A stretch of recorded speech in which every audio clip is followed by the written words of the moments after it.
فأعوذ بالله من الشيطان الرجيم.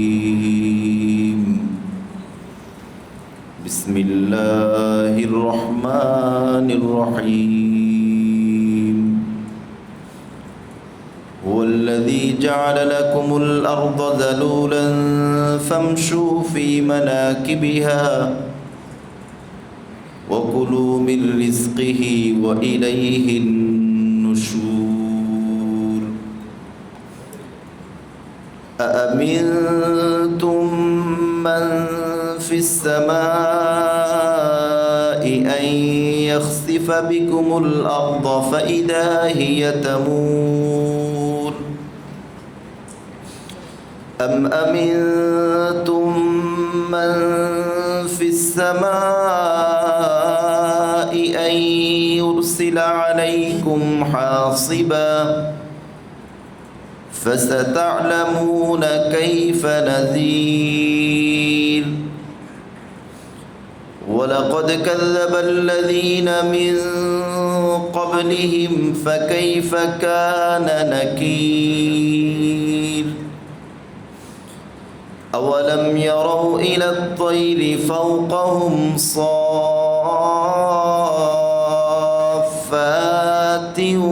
ويقبضن ما يمسكهن إلا الرحمن إنه بكل شيء بصير.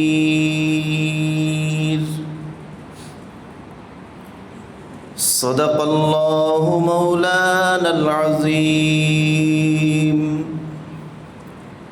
وصدق رسوله النبي الكريم ونحن على ذلك لمن الشاهدين والشاكرين والحمد لله رب العالمين.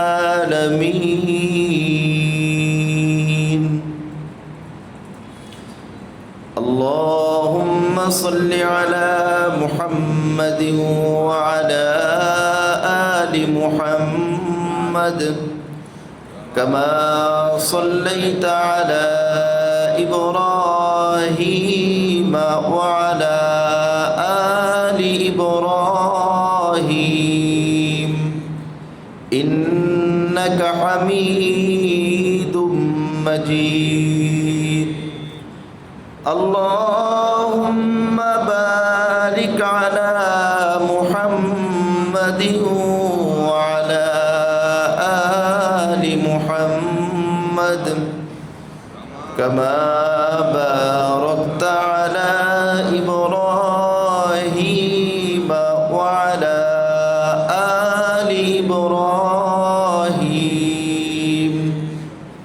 إنك حميد مجيد. نستعين بالله ونتوكل عليه. حسبنا الله ونعم الوكيل. نعم المولى ونعم النصير.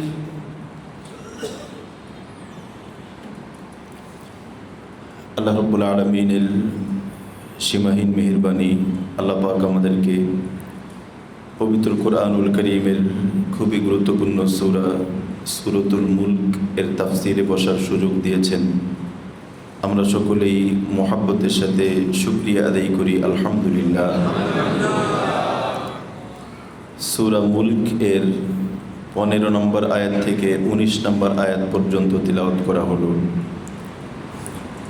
আজকের তিলাওয়াতকৃত আয়াতে মহান আল্লাহ রাব্বুল আলামিন বলেন, তিনিই তো তোমাদের জন্য জমিনকে অনুগত করে দিয়েছেন, কাজেই তোমরা এর পথে বিচরণ করো এবং তার রিজিক আহার করো, তার নিকটই তোমাদের পুনরুত্থান।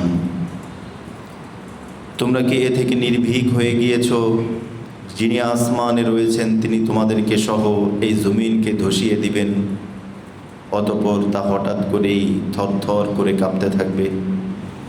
কিংবা তোমরা কি নিরাপদ হয়ে গিয়েছ? যিনি আকাশে আছেন তিনি তোমাদের উপর পাথর বর্ষণকারী ঝোড়ো হাওয়া পাঠাবেন না, যাতে তোমরা জানতে পারবে কেমন ভয়ানক ছিল আমার সতর্কবাণী। আর অবশ্যই তাদের পূর্ববর্তীরাও অস্বীকার করেছিল। তোমরা কি দেখো না কেমন ছিল আমার শাস্তি? তারা কি লক্ষ্য করেনি তাদের উপরস্থ পাখির প্রতি, যারা ডানা বিস্তার করে এবং গুটিয়ে নেয়? পরম করুণাময় আল্লাহ ছাড়া, রহমান ছাড়া এদেরকে কেউ স্থির রাখে না। নিশ্চয়ই তিনি সব কিছুর সম্যক দ্রষ্টা। এটা হচ্ছে আজকের তিলাওয়াতকৃত আয়াতের সাবলীল অনুবাদ। আল্লাহ রাব্বুল আলামিন যদি তৌফিক দান করেন এই আয়াতের উপরেই সামান্য কিছু কথা বলার চেষ্টা করব ইনশাআল্লাহ। আল্লাহ রাব্বুল আলামিন আমাদেরকে যা কিছু বলা হয় আল্লাহ পাক আমাদেরকে আমল করার তৌফিক দান করেন। গত সপ্তাহের তাফসীরে আমরা একটা আয়াত পড়েছিলাম, সেই আয়াতের উপরে একটু কথা বলা হয়েছে, আর একটু বাকি আছে, একটু শেষ করে দিই। খুব চমৎকার একটা কথা। এখানে আল্লাহ রাব্বুল আলামিন বলেছেন, আল্লাযীনা ইয়াখশাউনা রাব্বাহুম বিল গায়ব লাহুম মাগফিরাতুন ওয়া আজরুন কাবীর। আল্লাহ পাক বলেছেন যারা ইয়াখশাউনা রাব্বাহুম, যারা তাদের রবকে ভয় করে, বিল গায়ব না দেখে। এর আরেকটা ব্যাখ্যা বলেছিলাম শাস্তি না দেখে, আল্লাহকে না দেখে অথবা আল্লাহর শাস্তি না দেখে। ফিরাউনও কিন্তু আল্লাহকে ভয় করেছিল, কিন্তু কখন? দেখে না দেখে? শাস্তি দেখে। অনেকে আল্লাহ রাব্বুল আলামিনকে ভয় করে শাস্তি দেখে। ক্ষমতা ছিল, ভয় করে নেই, ক্ষমতা চলে গেছে, এখন আল্লাহ আল্লাহ করে। সেটা কি দেখে না দেখে? দেখে। চাকরি ছিল, কোনো খবর নাই, চাকরি চলে গেছে, এখন আল্লাহ আল্লাহ করে। সারা জিন্দিগি অনেক ক্ষমতা ছিল, ভালো পদে চাকরি করছে, ইচ্ছা করলে অনেক কিছু করতে পারতো, কিছুই করেনি। এখন চাকরি চলে গেছে, এখন আল্লাহ আল্লাহ আল্লাহ করে। ওটা কি দেখে না দেখে? দেখে। থাকা অবস্থায়, শক্তি থাকা অবস্থায়, যৌবনকালে একদম বদমাইশের সেরা ছিল, এখন যৌবন চলে গেছে, শক্তি টক্তি নাই, এখন আল্লাহ আল্লাহ আল্লাহ আল্লাহ। সে কি দেখে না দেখে? দেখে। এই আয়াতটা পুরো মানে এমন লাগে, এই একটা আয়াত যদি সবাই বুঝে যায় তাহলে তার জিন্দিগি পরিবর্তন হতে বাধ্য। এই একটা আয়াত, শুধু একটা আয়াত দেখেন আল্লাহ পাক কি বলছেন, আল্লাযীনা ইয়াখশাউনা রাব্বাহুম বিল গায়ব, যারা নাকি না দেখে আল্লাহকে ভয় করবে। খৌফ ও খশিয়াত, মূল কথা হলো আল্লাহর ভয়, খৌফ ও খশিয়াত। খৌফ ও খশিয়াত মানে, খৌফ ও খশিয়াত মানে, খৌফ ও খশিয়াতের ব্যাখ্যা তো করাই হইল যে খৌফ ও খশিয়াতের অর্থ এটা না যে একটা সেকেন্ডও মানে কোনো এদিক সেদিক হইতেই পারবে না। খৌফ ও খশিয়াতের অর্থ কি এটা? গত সপ্তাহে মনে নাই কিছু কথা? গত সপ্তাহে তো বলা হয়েছিল যে খৌফ ও খশিয়াতের অর্থ কি এইটা যে এমনভাবে চলবে এক সেকেন্ডও মানে আল্লাহর নাফরমানি তো দূরের কথা, নর নুক্তাও হইতে পারবে না। বিষয়টা কি তাই? বিষয়টা যদি এইটাই হইতো তাহলে আল্লাহ কি বললেন, লাহুম মাগফিরাতুন, আমি তাদেরকে মাফ করে দেবো। তো মাপের অর্থ কি? মানে কিছু এদিক সেদিক হইতে পারে, কিন্তু যাই হোক দিলের মধ্যে সবসময় খৌফ ও খশিয়াত থাকবে। সে যাই করুক সবসময় যদি ভুল হয়ে যায় কাঁপতে থাকবে, ডরতে থাকবে, আরে ভুল হয়ে গেল, আরে আমি কি করলাম, আরে তো জিন্দিগি ব্যর্থ হয়ে গেল। তার গোটা পৃথিবীও যদি সে পায় তারপরেও তার চেহারাটা মলিন, আরে আজকে গুনাহ হয়ে গেছে। এটা হলো খৌফ ও খশিয়াতের অর্থ। সব কিছু আরাম আয়েশে সব উপকরণ আছে, দিলটা একেবারে মলিন। কেন ভাই আপনার কি সমস্যা? হযরত আব্দুল কাদের জিলানী রহমতুল্লাহি আলাইহি উনাকে একবার দেখে একজন আসরের পরে মুখ মলিন হয়ে বসে আছে, যে হযরত এরকম মুখ মলিন কেন? কেউ মারা গেছে? এর থেকেও আরো জঘন্য কাজ হয়েছে, আরো বড় দুঃসংবাদ আসছে। মারা গেছে মানে এর থেকে আরো দুঃসংবাদ কি হয়েছে? বলে যে ওযুর ভিতরে দাড়ি খিলাল করা হলো সুন্নত, আমি দাড়ির খিলাল করা ছাড়া ওযু করে ফেলছি। এটা কি খৌফ ও খশিয়াত? মানে আল্লাহ রাব্বুল আলামিনের খৌফ, ভয়। তো যে নাকি দাড়ি খিলাল করা ছাড়া উজু করে ফেলছে, তাই তার চেহারা মলিন এবং কেমন যেন আত্মীয় স্বজন মারা যাওয়ার থেকেও তার কাছে বেশি লাগতেছে। আর একজন নামাজ পড়তেছে না, হারাম কাজ করতেছে, এরপর ওই লোকের মুখে হাসি আসে কেমনে? ভিতরে খৌফ ও খশিয়াত নাই। খৌফ ও খশিয়াত থাকলে হাসতে পারতো না। আল্লাহকে নাফরমানি করে, আল্লাহকে নারাজ করে তার দিলের মধ্যে শান্তি আসতেই পারে না। খিলখিল করে হাসতেছে। কোন জায়গায় কোন ফাসেক, এক ফাসেক আর এক ফাসেককে হারাইছে। এক ফাসেক তো না, কাফের। এক কাফের আর এক কাফেরকে হারাইছে। বাংলাদেশের মুসলমান রাত জেগে উল্লাস করতেছে। এই কথা বুঝতেছেন না? কি খুশি! আরে সুবহানাল্লাহ, কি খুশি! কি অথচ এর সাথে তার কোনো সম্পর্কই নাই। এক কাফের আর এক কাফের সাথে ঝামেলা, তাও কি একটা বাজে বিষয় নিয়ে। সমস্যা না, আমাদের চলে আসবে ইনশাল্লাহ।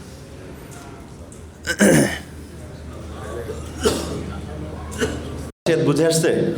খৌফ খসিয়াত মানে দিনের জিন্দেগির প্রত্যেকটা ক্ষেত্রে আল্লাহ রাব্বুল আলামিনের ভয় নিয়ে চলা। হযরতে আব্দুল্লাহ ইবনে আব্বাস রাদিয়াল্লাহু তাআলা আনহু, হযরত ওমর রাদিয়াল্লাহু তাআলা আনহু, ওনাকে একজন বলেন, হযরত খৌফ খসিয়াত নিয়ে চলার অর্থ কি? খৌফ খসিয়াত নিয়ে চলবো, এর অর্থটা কি? বলে, এর অর্থ বুঝো না? তুমি কাটা, কোনো একটা রাস্তার মধ্যে কাটা বিছানো, সেখানে কেমনে চলো? কোনো একটা রাস্তার মধ্যে অনেক কাটা বিছানো, তুমি কেমনে চলো? খুব সতর্কতার সাথে না, না জানি এই কাটা বিঁধে যায় কিনা, তুমি পড়ে যাও কিনা। খৌফ খসিয়াতের অর্থ হলো এই দুনিয়ার ভিতরে নফস শয়তানের বিভিন্ন জাল বিছানো আছে, তুমি 24 ঘন্টা প্রতিটি মুহূর্ত এরকম সতর্কতার সাথে পা ফেলবে, না জানি গুনাহের কোনো কাজ, না জানি নফস শয়তানের ধোকায়, নফস শয়তানের জালে তুমি আটকা পড়ে যাও কিনা। এরকম খৌফ, এরকম আতঙ্ক, এরকম ভয় নিয়ে জিন্দিগির প্রত্যেকটা ধাপ অতিক্রম করা, এর অর্থ হলো ওই ব্যক্তি আল্লাহর ভয় নিয়ে চলতেছে। তাহলে সহজ কথা, তাহলে খৌফে খসিয়াত অর্জন করার অর্থ কি? আল্লাহ যেন নারাজ না হন, আল্লাহর নাফরমানি যেন না হয়, দিন থেকে বিচ্যুত যেন না হই। এই ভয়, এই আতঙ্ক, এরকম একটা ভিতরে ভয় নিয়ে চলতে থাকা। হ্যাঁ, যদি কখনো ভুল হয়ে যায় সাথে সাথে কান্নাকাটি করতে থাকা, আল্লাহ পাকের সাথে মুআমালার সাথে সাথে সাফ করে ফেলা। আরে একজন ভালো স্ত্রী স্বামীর সাথে গ্যাঞ্জাম লাগানোর পরে ওই স্ত্রী রাত কাটাইতে পারে না, তার কাছে কেমন লাগে? আসো আমরা আপোষ করে ফেলি। বিষয়টা এরকম না? মোহাব্বতের মানুষের সাথে গ্যাঞ্জাম রেখে মানুষ একটা দিন পার করতে পারে না। তাকে আমি ভালোবাসি, তার সাথে সম্পর্ক নষ্ট করে একদিন 2 দিন কেমনে কাটাবো? তো মোহাব্বতের মানুষের সাথে সম্পর্ক নষ্ট করে একটা রাত কাটাইতে পারে না, একটা দিন কাটাইতে পারে না। তুমি তোমার মালিকের সাথে সম্পর্ক নষ্ট করে জীবন কেমনে কাটাবো? তো খৌফে খসিয়াতের অর্থ হলো জিন্দিগির পথ চলা, জিন্দিগির পথ চলার ভিতরে এমন সতর্কতার সাথে যে আল্লাহ পাক যেন নারাজ না হয়, এভাবে জীবন যাপন করা। যদি ভুল হয় তওবা করো। কিরকম তওবা করবা? যেরকম ভুল হয়েছে ওরকম তওবা করো। হযরত সাহাবার কাহিনী শুনাইছিলাম না? যেরকম ভুল হয় ওইরকম তওবা করো, তওবা করতেই থাকো। আমাদের হযরতরা বলেন যে কেমন তওবা করবা? গুনাহের পরে এমন তওবা করবা, এমন কান্নাকাটি করবা, রব কেমন যেন খুশি হয়ে যায়। আচ্ছা ঠিক আছে, হয়েছে। ছেলে একটা অন্যায় করছে, এমন ভাবে কান্নাকাটি করতেছে, তখন বাবা বলে আচ্ছা ঠিক আছে থাক, হয়েছে। চলে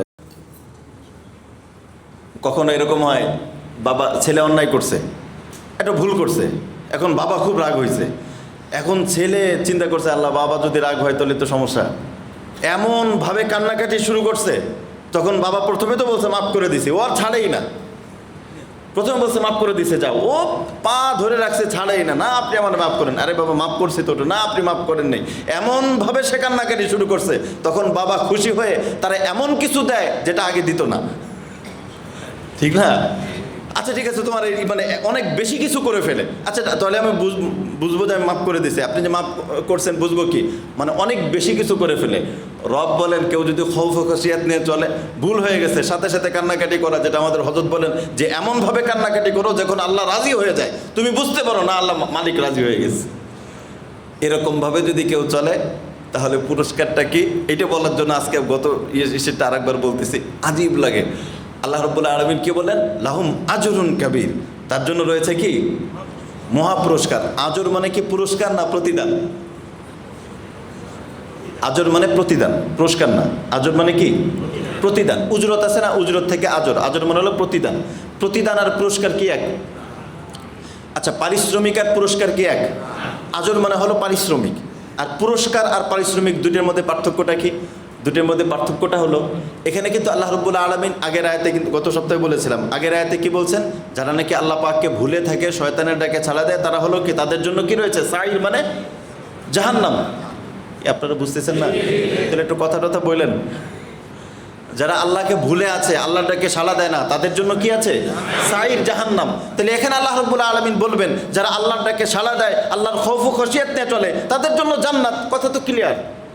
কিন্তু আল্লাহ বলছেন যারা আল্লাহর কথা শোনে না তাদের জন্য জাহান্নাম, আর যারা নাকি আল্লাহর কথা শুনে আল্লাহকে খৌফ ও খশিয়াত ভয় নিয়ে চলে তাদের জন্য রয়েছে মহা পারিশ্রমিক, বড় পারিশ্রমিক। মানে এ কথাটাই বলতে চাচ্ছে, পারিশ্রমিক মানে পুরস্কার এমন একটা জিনিস যেটা নাকি দিলেও না দিলেও কোনো সমস্যা নাই। একজন বলছিল যে আচ্ছা তুমি যদি এটা করো আমি তোমাকে পুরস্কার দেব, ওই ব্যক্তি পুরস্কার দিল না, তাহলে কি মামলা করা যায়? দিতে চাইছিলাম, এখন দিব না ভাই, আমার আর্থিক অবস্থা খারাপ, এখন তো তুমি দেখতেছো আমি তো চাইছিলাম দিতে, অথবা আমি যেরকমভাবে চাইছিলাম তুমি ওইরকম পারফরমেন্স করতে পারো নাই, আমি দিব না। হইতে পারে না। কিন্তু পারিশ্রমিক কোনো ব্যক্তি কি বলতে পারবে যে আমি দিব না? পারিশ্রমিক কি দিতেই হবে না? কোনো ব্যক্তি যদি পারিশ্রমিক না দেয় তাহলে মামলা করা যায় না? কথা বুঝতেছেন না? পারিশ্রমিক না দিলে কি করা যায়? মামলা করা যায়। পারিশ্রমিক হলো প্রাপ্য, সেটা দিতেই হবে, শ্রমের প্রাপ্য, এটা দিতেই হবে, এটাকে না দেওয়ার কোনো স্রোত নাই। আল্লাহ রাব্বুল আলামিন বলতে চাইলেন কোনো ব্যক্তি যদি খৌফ ও খশিয়াত নিয়ে চলে, আমার খৌফ এবং খশিয়াত, খশিয়াত মানে এই যে নামাজের মধ্যে আমরা যে বলি খুশু খুজু সহকারে নামাজ পড়া, খুশু খুজু মানে কি? খুশু মানে কি? হ্যাঁ, খুশি মানে একদম বলছে খুশি হয়ে নামাজ পড়া না। খুশু মানে কি? আল্লাহ, একজন লোক পারে না। কে বলতে পারবে খুশু মানে? মনোযোগ দিয়ে হয় নাই, কে বলতে পারবে? একাগ্রতা হয় নাই, কে বলতে পারবে? হয় নাই, আল্লাহকে সন্তুষ্ট করা হয় নাই, কে বলতে পারবে? হ্যাঁ, ধীর স্থির ভাবে কিছুটা দেখেন। মূল কথা বলে দিই। খুশু মানে সারা জীবন মনে রাখবেন, খুশু মানে কি? একটা কথা, তাসকিনুল আযাই ওয়াল জাওয়ারিহ। খুশুর ব্যাখ্যা সালাফগণ করেছেন, খুশু মানে তাসকিনুল আযা ওয়াল জাওয়ারিহ ওয়াল কলব, অঙ্গ প্রত্যঙ্গ এবং দিল স্থির রাখা, এর নাম হলো খুশু। খুশু কাকে বলে? তাসকিন মানে হলো স্থির রাখা, অঙ্গ প্রত্যঙ্গ এবং দিল দুইটাকে কি রাখা? স্থির রাখা, এর নাম হলো কি? একদম মনে করেন দিল স্থির আছে কিন্তু নামাজের মধ্যে কিছুক্ষণ পরে এরকম করতেছে, এ খুশু নাই। খুশু মানে অঙ্গ প্রত্যঙ্গ এবং দিল, মনে থাকবে সবার। তাসকিনুল কলব ওয়াল জাওয়ারিহ, তাসকিনুল কলব ওয়াল জাওয়ারিহ, দিল এবং অঙ্গ প্রত্যঙ্গ স্থির রাখা, এর নাম হলো কি? খুশু। নামাজের মধ্যে আমার খুশু আছে কি নাই, একজনকে জিজ্ঞেস করলাম যে ভাই আপনার নামাজের মধ্যে কি খুশু সহকারে নামাজ পড়েন? তা তো আমি জানি না। আর আপনি জানেন না কেন? জানতে হবে তো।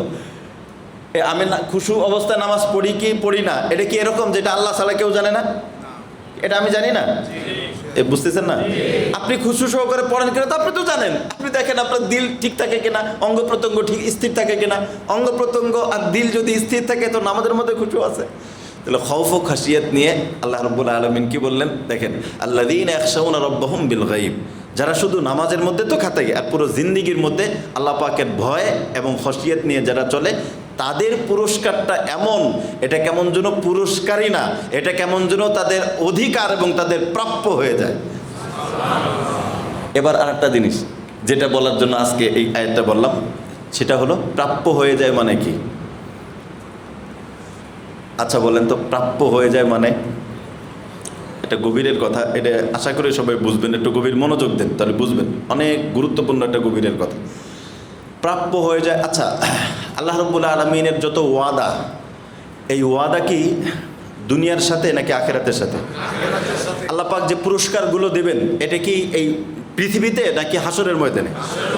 আচ্ছা বলেন তো, একজন লোক আল্লাহ রাব্বুল আলামিন বললেন, কেউ বুঝতেছেন সবাই, কেউ যদি আল্লাহর ভয় নিয়ে জীবন যাপন করে তাহলে ওই ব্যক্তির প্রতিদানটা, ওই ব্যক্তির পারিশ্রমিকটা এটা আমার জন্য, এটা মানে আমার হক হয়ে গেল, মানে এটা তার হক, এটা দিতেই হবে। এটা পারিশ্রমিক যেরকম দেওয়াটা আবশ্যক, এটা আমি নিজের উপরে আবশ্যক করে দিলাম, নিজের উপরে আমি আবশ্যক করে নিলাম, আমি তাকে পারিশ্রমিক দেবই। এটা কি দুনিয়াতে না আখিরাতে? আখিরাতে। এর দ্বারা বোঝা গেল আখিরাতে সে আল্লাহর পক্ষ থেকে পারিশ্রমিক পাবেই, এটা বুঝে আসে না? আখিরাতে কোনো ব্যক্তি আল্লাহর পক্ষ থেকে যদি পারিশ্রমিক পেয়ে যায় তাহলে বোঝা গেল দুনিয়ার থেকে যদি কোনো ব্যক্তি ঈমান ছাড়া যায় সে কি আখিরাতে কিছু পাবে? ইমান ছাড়া চলে গেলে তো আখিরাতে কিছু পাবেই না, সে তো তার একদম তার একমাত্র শাস্তি জাহান্নাম, ঠিক না? বোঝা গেল আল্লাহ পাক বলছেন যে আল্লাহর খৌফ ও খাসিয়ত নিয়ে পথ চলবে, আল্লাহ রাব্বুল আলামিন তার যে পুরস্কার, এটা পারিশ্রমিকের মতো, এটা অবশ্যই পাবে। এর দ্বারা বুঝে আসে ওই ব্যক্তির ইমানই মওত নসিব হবে, ইমানের সাথে সে যাবে। বেঈমান হয়ে গেলে তো পুরস্কার পাইতো না, বুঝতেছেন না কথা? বেঈমান হয়ে গেলে কি পুরস্কার পায়? তা হাসরের মধ্যে আমি যদি বলি যে আল্লাহ আমি তো খৌফ ও খাসিয়ত নিয়ে চলছি, আমাকে অবশ্যই দেন, আল্লাহ তো অবশ্যই দেবে, তাহলে বুঝে গেল অবশ্যই কাদেরকে দেবে? ইমানওয়ালাদেরকে, ইমান নিয়ে যে গেছে তাদেরকে দিবে, বেঈমানকে কি দিবে? এর দ্বারা বুঝে আসে খৌফ ও খাসিয়ত। কোনো ব্যক্তি যদি খৌফ ও খাসিয়ত, এই আল্লাহ পাকের ভয় নিয়ে জীবন চলতে থাকে, ওই ব্যক্তির আশা করা যায় ইমানই মওত নসিব হবে। কারণ তার যে বুঝেন না মনে হয়, একজন মুখ সেলাই করে মাথা নাড়াইতেছে, মনে বুঝেই না, একটু বুঝলে একটু মাথা মুখটুক নাড়ায়েন তাহলে বোঝা যায় মনে বুঝছে। আল্লাহ পাক আমাদেরকে বুঝার তৌফিক দান করেন। তাহলে আমাদের কাজ কি? তাহলে কি বোঝা গেল? আমি যদি নিশ্চিত আখিরাতে সফলতা চাই তাহলে কাজ কি? এই যে আজকে জুমার পরের খাস মজলিসে বললাম, জুমার পরে আমাদের একটা মোটামুটি মসজিদের ওখানে একটা খাস মজলিস হয়, তো ওখানে আজকে বলছিলাম যে আল্লাহ রাব্বুল আলামিন মানুষ হযরত আদম আলাইহিস সালামকে সৃষ্টি করছেন, আদম আলাইহিস সালামকে সৃষ্টি করবে সহিহ বুখারীর হাদিস। আল্লাহ রাব্বুল আলামিন তার কুদরতি হাত এরকম আদম আলাইহিস সালামের পিঠের মধ্যে এরকম মুছে দিছে, আর সাথে সাথে সব যত রুহু আছে সব রুহু বের হয়ে গেছে। রুহু বের করার পরে আল্লাহ রাব্বুল আলামিন বললেন এই রুহু দুই ভাগ করলেন, এক ভাগ করার পরে এক ভাগ ডান দিকে দিলেন রুহুকে, এরকম ডান দিকে দেওয়ার পর বললেন যে এগুলো জান্নাতি ফালা উবালি, আমি কারো পরোয়া করি না, আমি কারো পরোয়া করি না। এর মধ্যে প্রেসিডেন্ট আছে কিনা, এর মধ্যে মন্ত্রী আছে কিনা, এমপি আছে কিনা, স্পিকার আছে কিনা, কে কত কিছুর মালিক, এগুলো আমি পরোয়া করি না, এগুলো জান্নাতি। আর এক গ্রুপ সেটা এরকম দিয়ে বাম দিকে ফুঁকে দিলেন আর বলেন এরা হলো জাহান্নামী লা উবালি, আমি কোনো পরোয়া করি না। একদম স্পষ্ট, সমস্ত রুহু দুই ভাগ করে, এই রুহু নিশ্চিত জান্নাতে যাবে, এই রুহু নিশ্চিত জাহান্নামে যাবে। সাহাবায়ে কেরাম বলেন ইয়া রাসূলুল্লাহ, তাহলে আমরা বুঝবো কেমনে? তো আমরা আমল করে কী লাভ? তো আল্লাহ যা করছেন তা তো করছেনই।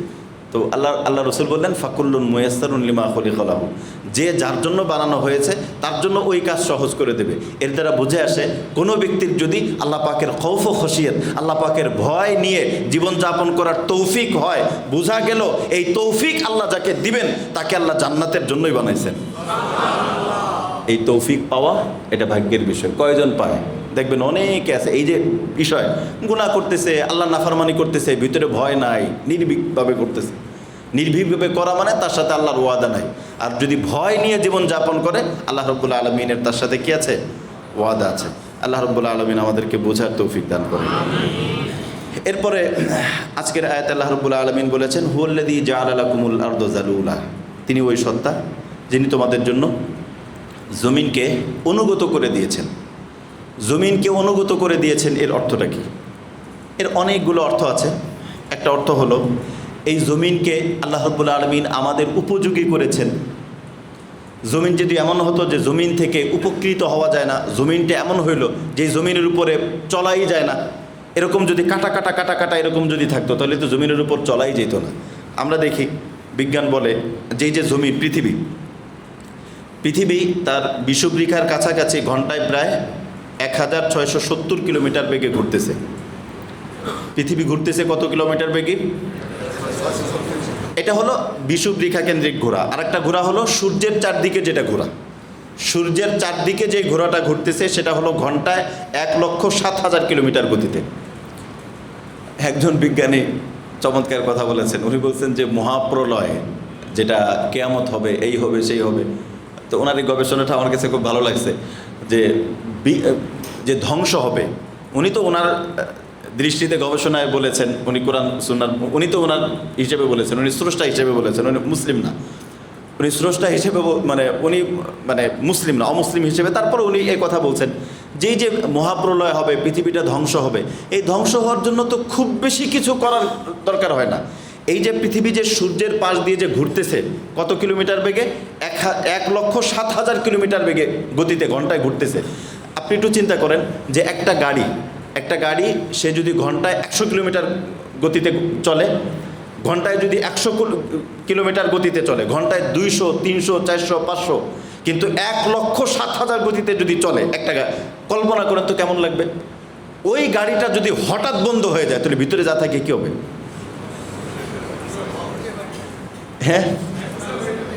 300 কিলোমিটার, 1,07,000 কিলোমিটার না, যদি মনে করেন 300 কিলোমিটারও যদি হয়, 100 কিলোমিটারও যদি হয়, একদম এরকম মানে উড়ন্ত গাড়ি, যেটা 1,00,000 কিলোমিটার, এরকম উড়ন্ত গাড়ি যদি হঠাৎ বন্ধ হয়ে যায় বা তার সামনে হঠাৎ করে কোনো বাধা পড়ে, তাহলে কি হবে?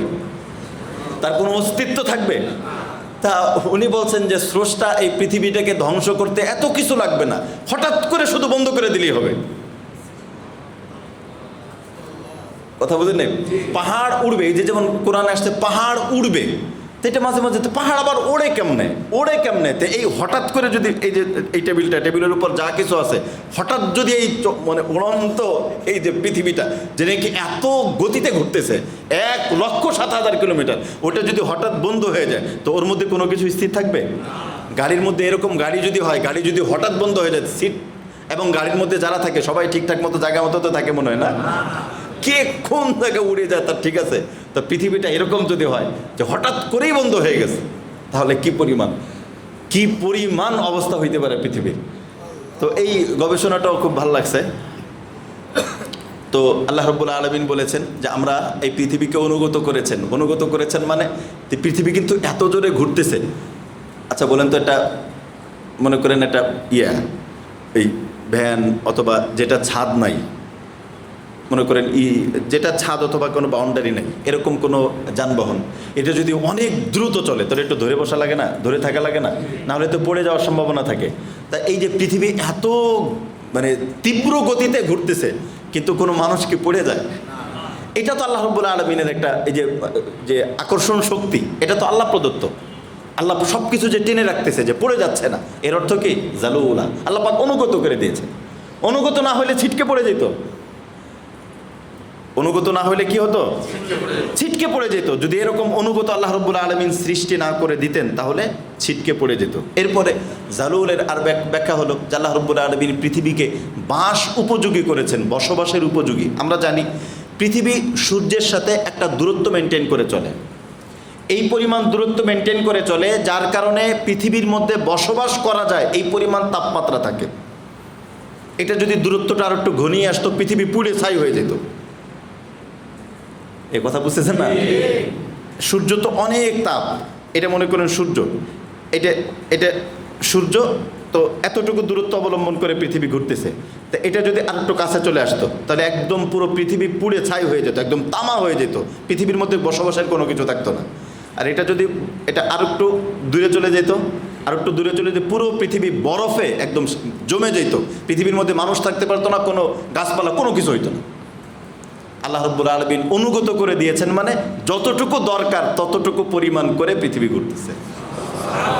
এ কথাই আল্লাহ রাব্বুল আলামিন বলেছেন। সূরা মুলক তো পড়েন, আল্লাহর অনুগ্রহ কি বুঝে আসে? ওয়াল্লাযী জাআলা লাকুমুল আরদা যালুলা, আল্লাহ রাব্বুল আলামিন পৃথিবীটাকে কি করেছেন? অনুগত করে দিয়েছেন, বাসযোগ্য করে দিয়েছেন। এরপর আমরা দেখি পৃথিবীটা যে ঘুরে, এই ঘোরাটাও প্রায় 23.5 ডিগ্রি হিসেবে হেলানো, একদম সমানভাবে না, একটু বাঁকা হয়ে, দেখবেন এই যে ইসের মধ্যে যে পৃথিবী থাকে না, একটু বাঁকা হয়ে ঘুরতেছে। এই বাঁকা হয়ে ঘুরতেছে কেন? এই বাঁকা হয়ে ঘুরতেছে এই কারণেই পৃথিবীর মধ্যে ঋতুর পরিবর্তন হয়। গ্রীষ্ম আছে, বর্ষা আছে, শরৎ, হেমন্ত, শীত, বসন্ত, এটা আছে। তা যদি এরকম না ঘুরতো, তাহলে এই ঋতুর মধ্যে এরকম পরিবর্তন হতো না। এবং এই যে জোয়ার ভাটা, অনেক কিছু আমরা জানি, জোয়ার ভাটা এগুলো যে পরিবর্তন হয়, এটা আল্লাহ রাব্বুল আলামিন পৃথিবীকে আমাদের বাসযোগ্য এবং অনুগত করে দিয়েছেন এই কারণে। এরপর আল্লাহ রাব্বুল আলামিন বলেছেন, ফামশু ফি মানাকিবিহা, তোমরা চলো, পৃথিবীর মধ্যে বিচরণ করো, এবং পৃথিবী তোমরা মানে তার যে রাস্তাগুলো আছে, পথ আছে, এই পথের মধ্যে তোমরা চলো। কী জন্যে চলবা? দুই অর্থ, তোমার নিজের প্রয়োজনে হইতে পারে, রিজিকের প্রয়োজনে হইতে পারে, যে কোনো কারণে তুমি চলো। এরপরে ওয়াকুলু মির রিজকিহি, এই পৃথিবীর মধ্যে আল্লাহ রাব্বুল আলামিন যে রিজিক দিয়েছেন, আল্লাহ রাব্বুল আলামিনের প্রদত্ত যে রিজিক দিয়েছেন, এই রিজিকগুলো থেকে তোমরা খাও। আল্লাহ রাব্বুল আলামিন রিজিক দিয়েছেন মানে আল্লাহ রাব্বুল আলামিন এখানে রিজিক দিয়েছেন পৃথিবীর মধ্যে। কিসের রিজিক? অনেক ধরনের রিজিক দিয়েছেন পৃথিবীর ভিতরে, অনেক ধরনের রিজিক দিয়েছেন। যেরকম সূর্যের আলো, এটাও কিন্তু একটা রিজিক। সূর্যের আলো যদি না হতো, তাহলে পৃথিবীর মধ্যে কোনো ঘাস, উদ্ভিদ, কোনো কিছু উৎপন্ন হইতো না। দেখবেন যেখানে সূর্যের আলো পড়ে না, একটা ঘাসের উপরে যদি ইট রেখে দেওয়া হয়, একটা ইট তার উপরে, 1 মাস পরে দেখবেন ওর নিচে একদম সাদা হয়ে গেছে। তাহলে সূর্যের আলো এটাও কিন্তু একটা কি রিজিক। এরপরে বৃক্ষ থেকে যে গাছ থেকে যে কার্বন ডাই অক্সাইড যেগুলো হয়, অক্সিজেন যেগুলো হয়, এগুলো কি রিজিক না, আল্লাহ প্রদত্ত। এরপরে আমাদের মহাকর্ষ যেটা এই আমাদেরকে আটকে রাখে, পৃথিবীর দিকে টেনে রাখে, কেউ পড়ে যায় না। গোল একটা জিনিস, তো মহাশূন্যের মধ্যে গোল একটা জিনিস না, তো এতে পড়ে যাওয়ার কথা না। এই কথা বুঝতেছেন না?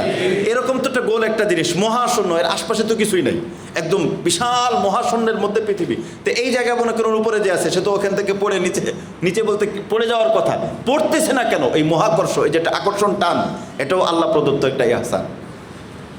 এরপরে আমরা যদি আরও চিন্তা করি তাহলে দেখব যে সূর্যের আলোর মাধ্যমে আল্লাহ রাব্বুল আলামিন পৃথিবীর ভিতরে এই যে স্বাভাবিক যে নিয়ম কানুন, এগুলো সূর্যের আলোর মাধ্যমে আল্লাহ পাক ঠিক রাখছেন। যেমন এই যে পানি তো থাকে কিসের ভিতরে? পুকুর বলেন, সমুদ্র বলেন, তার ভিতরে পানি থাকে। এই পানিটা বাষ্প হয়ে উপরে উঠে কি রৌদ্রের মাধ্যমে না? এটাও আল্লাহ রাব্বুল আলামিনের পক্ষ থেকে ইহসান। এরপর আমরা দেখি বায়ুমণ্ডল, আমাদের যে বায়ুমণ্ডল আছে সেটাও আমাদের জীবনযাত্রাকে সহজ করে। মাটি, এই মাটির ভিতরে অনেক মাটি আছে, যে মাটির ভিতরে আমরা দেখব গ্রামের মানুষ যারা তারা দেখবেন এক এক মাটিতে এক এক জিনিস হয়, সব মাটিতে সব কিছু হয় না। যেই মাটিতে তরমুজ হয় ওই মাটিতে ধান হয় না, যেই মাটিতে বাদাম হয় ওই মাটিতে পাট হয় না, এরকম না? আমাদের দেশে কিছু কিছু জিনিস আছে, দেশে অনেক জায়গায়, দেশের ভিতরেও দেখেন এই যে বিভিন্ন জিনিস কিনতে গেলে উত্তরবঙ্গে যা হয় দক্ষিণবঙ্গে সেটা হয় না। কিছু কিছু জায়গা আছে যেটা পানির মধ্যে, কিছু কিছু গাছ আছে এই গাছ পানিতেও থাকে, তাল গাছ পানির মধ্যেও সমস্যা হয় না। সব গাছই কি পানিতে সমস্যা হয় না? এরকম কিছু গাছ আছে যেই গাছের গোড়ায় পানি লাগলে গাছ মারা যায়। তো এই যে পৃথিবীর যে জমিন, এই জমিনের মধ্যে যদি আল্লাহ রাব্বুল আলামিন এক ধরনের শক্তি দিতেন, এক ধরনের ফল হইতো, আল্লাহ রাব্বুল আলামিন ভ্যারাইটিস শক্তি দিয়েছেন ভ্যারাইটিস ফল খাওয়ানোর জন্য। এরপরে আল্লাহ রাব্বুল আলামিন শেষ কথা যেটা আমাদেরকে বলেছেন, যেটা আমাদের জীবনকে নিয়ন্ত্রণ করে দেয়, যে আমি এরকমভাবে সৃষ্টি করেছি তোমাদের জন্য সব কিছু, এই পৃথিবী থেকে ফল ফসলাদি। আল্লাহ রাব্বুল আলামিন বলেছেন পৃথিবীর মধ্যে যা আছে, ফলের কথা আমরা বলছি, আল্লাহ কিন্তু ফলের কথা বলেন নাই। কারণ শুধু তো ফল দেন না, গ্যাসও তো দেন, তেলও তো দেন, ঠিক না? শুধু কি ফল দেন না, গ্যাস তেল এগুলোও দেন, খনিজ পদার্থ অনেক কিছুই তো দেন, স্বর্ণ কত কিছুই তো দেন। আল্লাহ রাব্বুল আলামিন ফলের কথা বলেন নাই। আল্লাহ রাব্বুল আলামিন বলেছেন এই পৃথিবীর মধ্যে যা সব তোমাদের অনুগত করে দিয়েছি, এখন তোমরা কি করো? ওয়াকুলু মিন রিজকিহি, তোমরা খাও। কি পরিমাণ খাবা বুঝতেছেন সবাই? আল্লাহ রাব্বুল আলামিন বলেন ওয়াকুলু মিন রিজকিহি, আল্লাহ প্রদত্ত রিজিক তোমরা খাও। কি পরিমাণ খাইবা? হালাল খাইবা না হারাম খাইবা? এটা বুঝবো কেমনে? আল্লাহ তো বলছে ওয়াকুলু মিন রিজকিহি, আল্লাহ বলছেন ওয়াকুলু মিন রিজকি, তোমরা খাও, যা মন চায় তাই খাও, নিজেরটা খাও, পরেরটা খাও, পকেট মেরে খাও, চুরি করে খাও, সাইন করে খাও, দুর্নীতি করে খাও, যে যা মন চায় সেটা খাও। আল্লাহ বলছেন ওয়াকুলু মিন রিজকিহি, যা মন চায় সেটা খাও, ওয়া ইলাইহিন নুশুর, আমার কাছে কিন্তু ফিরে আসতে হবে। আমার কাছে কি ফিরে আসতে হবে। আপনি এক জায়গায় গেলেন, যাওয়ার পরে দেখলেন যে অনেক কিছু আপনার পছন্দনীয় আইটেম রাখা, খোলা একটা জায়গা, অনেক পছন্দনীয় আইটেম রাখা। ওখানে আপনি যদি দেখেন যেখানে যে আইটেমগুলো রাখা আছে, তো ওখানে লেখা হলো বিনামূল্যে বিতরণের জন্য এক। আবার দেখলেন আরেকটা জায়গায় অনেক আইটেম, সেম এই আইটেমগুলোই লেখা, কিন্তু ওখানে লেখা হলো প্রত্যেকটার গায়ে দাম লেখা আছে, এটার দামে, এটার দামে, এটার দামে। বলেন তো দুই জায়গার থেকে জিনিস গ্রহণ করার মাত্রা আপনার সমান হবে? যেখানে দাম দেওয়া লাগবে না, আরাফার ময়দানের খাবার আছে না, যে যেটা মানতেছে একদম জুস মুস যার যেটা মন চাইতেছে সে সেটা নিতেছে। যদি দাম দেওয়া লাগতো সবাই এরকম নিত? তো দাম দেওয়া লাগবে আর দাম দেওয়া লাগবে না, দুইটার কি একরকম হয়? কোনোদিনও একরকম হয় না। একটা জিনিস এমনি ফ্রি রাখা, তাহলে চিন্তা করছে যা লাগে। অনেক ওই যে বাঙালি কিছু আগে সৌদি যায়, মানে ফ্রি হঠাৎ করে ফ্রি জিনিস দেখে হঠাৎ অবাক হয়ে গেছে, আরে এত ফ্রি দেয় কী দেয়? পরে যা মানে যে জায়গা ফ্রি দেয় সব কিছু, অনেক কিছু দেখা যায় সে ভোগও করতে পারে না। প্রথম টিস্যু দিতেছে, টিস্যু অনেক নিয়ে মানে একদম সব কিছু নিজের মধ্যে নিয়ে রাখছে, পরে দেখে সব জায়গায় তো টিস্যু আছে, পরে ফেলে দেয়। তো ফ্রি যেটার কোনো হিসাব নাই, সেটা আর যেটার হিসাব আছে ওইটা দুটি কি কোনো রকম এক? আল্লাহ রাব্বুল আলামিন একটা কথায় মানুষকে কন্ট্রোল করে দিতেছেন, খাও, হালাল খাইতে পারো, হারাম খাইতে পারো, পকেট মেরে খাইতে পারো, মানুষ মেরে খাইতে পারো, জোর করে খাইতে পারো, জুলুম করে খাইতে পারো, দুর্নীতি করে খাইতে পারো, যা মন চায় তাই করো। ওয়া ইলাইহিন নুশুর, ফিরে কিন্তু আসতে হবে, হিসাব কিন্তু দিতে হবে। এই এক কথার মাধ্যমে মানুষকে বোঝাচ্ছে যে তুমি যেটাই করো আল্লাহর হুকুমের বাইরে তুমি করো না। এ কথাই বলেন আল্লাহ রাব্বুল আলামিনের একটা আয়াত কিন্তু কত দূর পর্যন্ত শিক্ষা। হুয়াল্লাযী জাআলা লাকুমুল আরদা যালুলা, যিনি পৃথিবীকে তোমাদের জন্য অনুগত করেছেন। ফামশু ফি মানাকিবিহা, তোমরা এর পথে বিচরণ করো। পৃথিবীর বিভিন্ন পথ, এই মানাকিব এর অনেক ব্যাখ্যা আছে, আমি খুব সংক্ষেপে বলছি। ফামশু ফি মানাকিবিহা, এর বিভিন্ন পথে তোমরা বিচরণ করো। এরপরে ওয়াকুলু মির রিজকিহি, আল্লাহ প্রদত্ত রিজিক তোমরা খাও। ওয়া ইলাইহিন নুশুর, এই পরিমাণ খাও, এই পদ্ধতিতে খাও যে হিসাব দিতে পারো। এমন পদ্ধতিতে খাও না যেটার কি হিসাব দেওয়া যাবে না। বিদেশে গেছে, ব্যাগটা এই পরিমাণ, লাগেজের মধ্যে এই পরিমাণ দিয়ে আইনো যেটা পার হইতে পারো, এমন পরিমাণ দিলে যেটা নাকি কি হইতে পারো না, পার হইতে পারো না, এমন যেন না হয়। এইভাবে ব্যাগের মধ্যে তুমি বাজার করে নিও যেটার হিসাব দেওয়া যায়। হিসাবের চেয়ে বেশি হয়ে গেলে নিতে পারবে 40 কেজি, তুমি 80 কেজি নিলে তো সেটা আনতে পারবে না, ওখানে তোমাকে আটকাবে। এটার কারণে তোমার অনেক ঝামেলা হবে। এজন্য তুমি যতটুকু আনতে পারো, যতটুকুর পারমিশন আছে ততটুকুই করো। কি পরিমাণ খাবো? হালাল যে কোনো কিছু খাওয়াতে কোনো সমস্যা নেই। জিনিসটা যদি হালাল হয়, যতই হোক তত কি নাই, কোনো সমস্যা নেই। হালাল হইলে, হালালভাবে হইলে, হালাল জিনিস হালাল পন্থায় যদি হয়, হালাল পদ্ধতি যদি হয়, আল্লাহ রাব্বুল আলামিন। অনেকে বলে যে রমজান মাসে খাবারের হিসাব হয় না। কে বলছে? পূর্ণ জিন্দিগিতেই খাবারের হিসাব হয় না। হালাল খাবার হালাল পদ্ধতিতে যা খাবে তার কি কোনো হিসাব আছে? আল্লাহ রাব্বুল আলামিন কোনোদিন কাউকে জিজ্ঞেস করবেন এই আমের সিজনে আম 10টা খেলে কেন, তুমি 2টা কেন খাইলে না? জিজ্ঞেস করবেন? হালাল জিনিস হালাল পদ্ধতি খাও, কোনো সমস্যা নেই, কিন্তু হারাম খেও না। এরপর আল্লাহ বলেন আমিনতুম মান ফিস সামাই আই ইয়াখসিফা বিকুমুল আরদা ফাইদা হিয়া তামুর।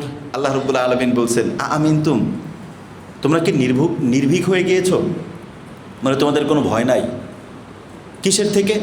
আই ইয়াখসিফা বিকুমুল আরদ, এই জমিনকে আল্লাহ পাক তোমাদেরকে সহ এই জমিনকে আল্লাহ পাক ধসিয়ে দিবেন, ধসিয়ে দিতে পারেন, এই ভয় তোমাদের নাই? এই ভয় থেকে তোমরা কি নির্ভীক হয়ে গেছো যে জমিন, এই পৃথিবী যে কোনো সময় ধসে যেতে পারে? এরপরে ফাইদা হিয়া তামুর, এবং সে তখন কাঁপতে থাকবে। এই পৃথিবী কাঁপতে কাঁপতে তোমাদেরকে নিয়ে ধসে যাবে, এই ভয়টা কি তোমাদের নাই? এখানে দেখেন, আল্লাহ রাব্বুল আলামিন কিন্তু বলছেন আমিনতুম মান ফিস সামা, তোমরা কি ওই সত্তার প্রতি তোমরা নির্ভীক হয়ে গিয়েছো যিনি আসমানে আছেন। মান ফিস সামা মানে কি? যিনি আসমানে আছেন। এখানে আল্লাহ রাব্বুল আলামিন বলতে পারতেন যে আল্লাহর থেকে তোমরা নির্ভীক হয়ে গেছো, কিন্তু আল্লাহর নামটা সরাসরি না বলে মান ফিস সামা কেন বললেন? আল্লাহর নামটা বলতে পারতেন না? যে তোমরা কি ওই আল্লাহর থেকে, ওই আল্লাহর শাস্তি থেকে নির্ভীক হয়ে গেছো, তাহলে তো আল্লাহর নাম বললে তো স্পষ্ট বুঝে আসতো। আল্লাহর নাম না বলে কি বললেন? মান ফিস সামা। কারণ হলো আসমানের বিবরণ তো আগে দেওয়া হয়েছে। আসমানের বিবরণ আমরা প্রথম দিন দিছিলাম না? এই আসমানে মহাশূন্যের মধ্যে এই আসমানের কত বিশালতা, এবং এই আসমানের প্রথম আসমানের নিচে কত বিশাল আমরা আলোচনা করেছিলাম, দীর্ঘ আলোচনা করেছিলাম।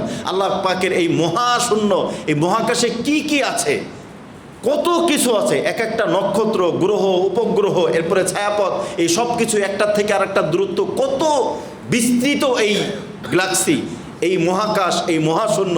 এরপরে প্রথম আসমান, এরপরে দ্বিতীয় আসমান, এরপরে তৃতীয় আসমান, এরপরে চতুর্থ আসমান, এরপরে পঞ্চম আসমান, এরপরে ষষ্ঠ আসমান, এরপরে সপ্তম আসমান, এরপরে সমুদ্র, এরপরে আরশ, এরপরে কুরসি, এরপরে রব্বুল আলামিন। রব বুঝাইতে চান যে তুমি নির্ভীক হয়ে গেছো কোন আল্লাহরে, খবর আছে যেই আল্লাহ এই সব কিছুর মালিক। তুমি সাধারণত একটা পুলিশকে ভয় পাও, পুলিশের হাতে কি আছে? তুমি একটা পুলিশকে ভয় পাও, একজন বিচারককে ভয় পাও, একজন বড় ব্যক্তিকে ভয় পাও, অথচ এই বিশাল আসমান, এই সব কিছু যার নিয়ন্ত্রণে, যার শুধু নিয়ন্ত্রণে না মালিকানায়ও, যেখানে তার রাজত্বও আছে, কি আছে? মালিকানাও আছে। আমাদের একসাথে দুনিয়ার মধ্যে মালিকানা আর রাজত্ব, দুনিয়ার মধ্যে কারো কিছু জমা হয়? মালিকানাও আছে, রাজত্বও আছে, এরকম না। আমার বাড়ির উপরে আমার মালিকানা আছে কিন্তু রাজত্ব নাই, আর যার রাজত্ব আছে তার কি নাই? মালিকানা নাই। এই দেশের এই জায়গার উপরে কি আমাদের প্রধানমন্ত্রীর মালিকানা আছে? কিন্তু কি আছে? রাজত্ব আছে। একমাত্র রব যার মালিকানাও আছে, রাজত্বও আছে।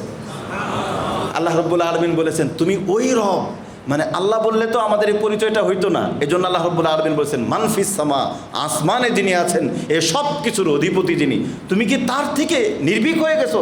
তার শাস্তির তুমি ভয় পাও না?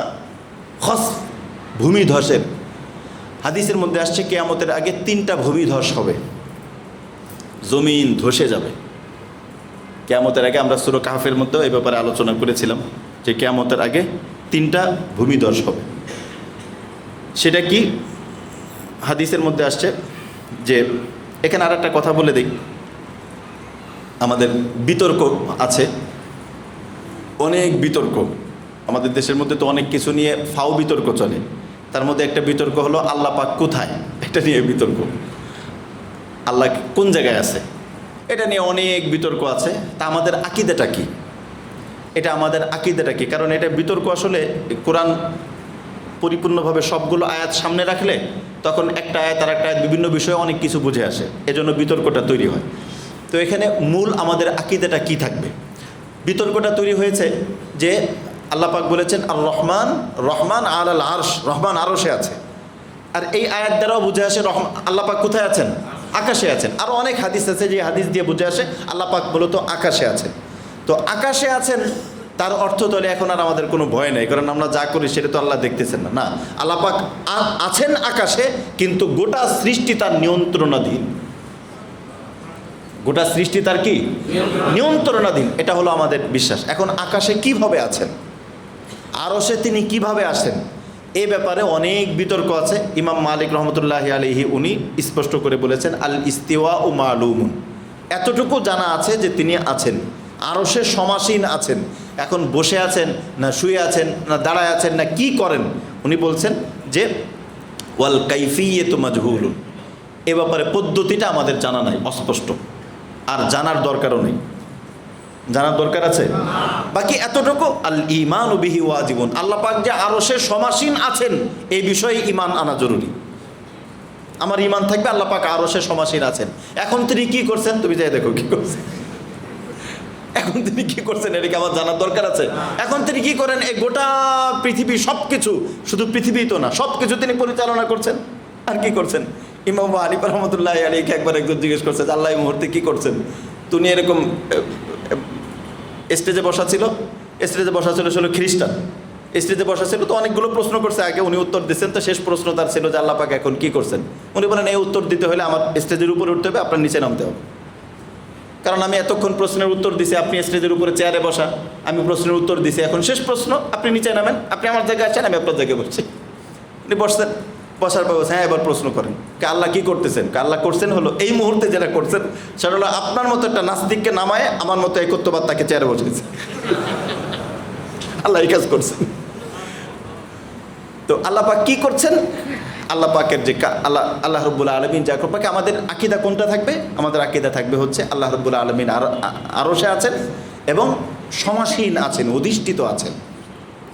অনেকে একটু মনে করে এই যে কিছু কিছু আকীদাগত বিষয় আছে, কেউ কেউ বলে যে যেখানেই সব জায়গায় আল্লাহকে পাওয়া যায়, সব জায়গায় এরকম আসলে আকীদাগত কিছু বিষয় আছে। সব জায়গায় আল্লাহ আছে মানে সব জায়গায় আল্লাহর নিয়ন্ত্রণ আছে, সব জায়গায় আল্লাহর কি আছে?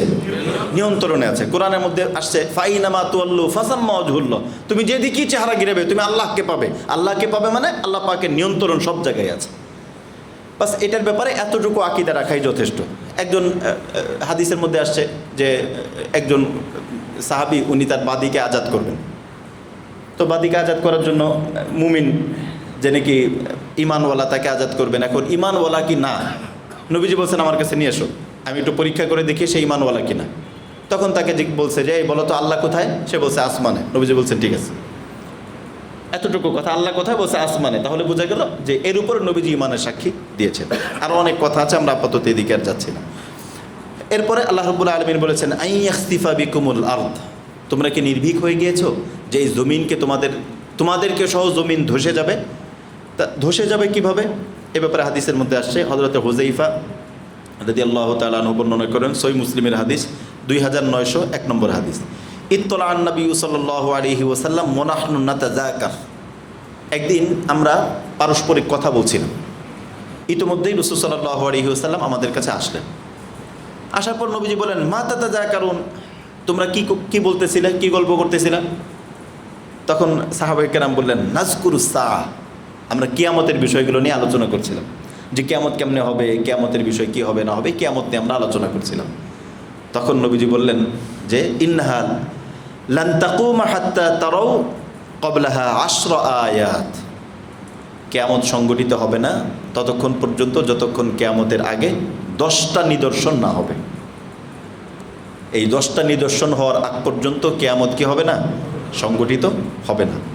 তার মধ্যে একটা হলো, অনেকে বলেছেন এটা আগেও হতে পারে, এই সিরিয়ালটা আমরা সূরা কাহফের মধ্যে বিস্তারিত আলোচনা করেছি, সিরিয়ালটা মেনটেন করাটা মুশকিল, কোনটার পর কোনটা হবে, কোনটার পর কোনটা হবে, কোনটার পর কোনটা হবে, এটা সিরিয়ালটা আসলে জানা খুব মুশকিল। তবে এতটুকু আমরা যেটা জানতে পারি সেটা হলো, শুরু হবে মাহদির আগমন দিয়ে। প্রথমে হলো মাহদি আসবে, যাকে আমরা ইমাম মাহদি বলি। ইমাম মাহদি বলাটা ঠিক না, কারণ ইমাম হলো এটা শিয়াদের পরিভাষা, ওরা তাদের ইমাম মানে, আমরা ওনাকে ইমাম মানে না, আমরা ওনাকে ওলি মানি।